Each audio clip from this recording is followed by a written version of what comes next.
Sir 40 days of commando training ఉంటుంది sir. హ్మ్. ఎవరైతే స్పెషల్ ఫోర్సెస్‌లో వెళ్తారో వాళ్ళకి కంపల్సరీ.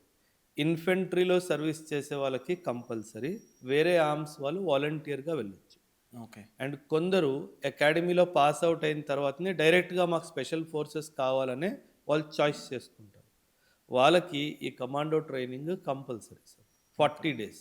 ఓకే. ఈ 40 డేస్‌లో యావరేజ్‌గా రోజుకి మీకొక 2, 3 అవర్స్ దొరికినా, ఆ రోజు యూ ఆర్ వెరీ లక్కీ అనుకోని మీరు అనుకోవచ్చు సార్.